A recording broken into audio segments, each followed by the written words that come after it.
Halo guys, ito na po yung doorbell na binili namin. Nakarating na po. Testing na natin to.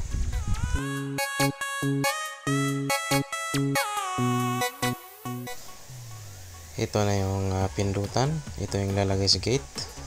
Ito naman yung isasaksak mo sa loob ng bahay. Dalawa yung sasaksak mo. Pwede mong ilagay sa sala or kusina. Ito naman sticker. Ididikit mo yan katabi ng doorbell. Ito yung manual nya. Yan. Ngayon i-testing na natin. Saksak natin to sa sala. Itong isa. Tingnan natin kung malakas ba tunog. Asa na yung pindutan? Ito. Try na natin. Up, ayos pala. Malakas pala. Up. Up. Galing. Malakas. Up, up. Pinaspasan pa. Tapos, itong isa naman i-testing natin. Kung okay ba. Saksak natin.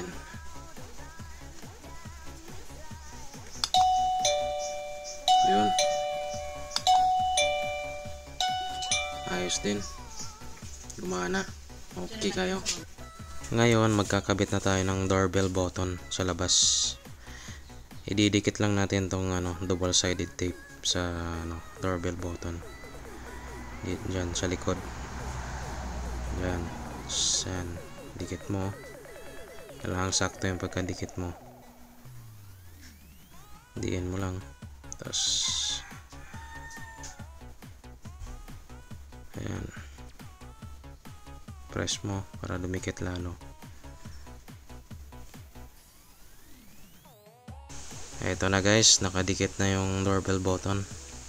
Actually guys, nagbibideo talaga ako nito habang dinidikit ko tong doorbell button.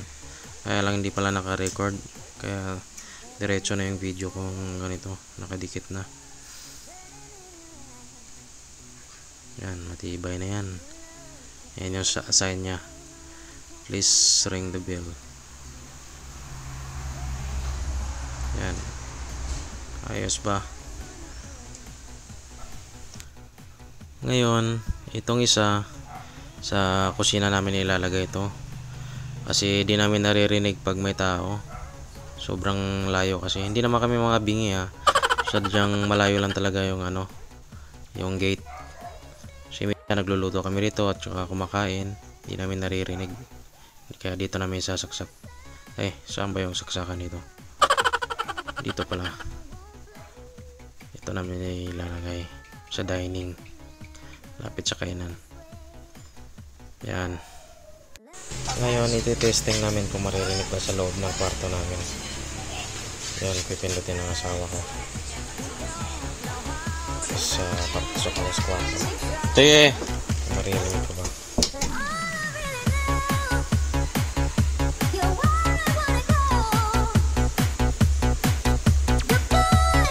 Yan, okay, naririnig ko.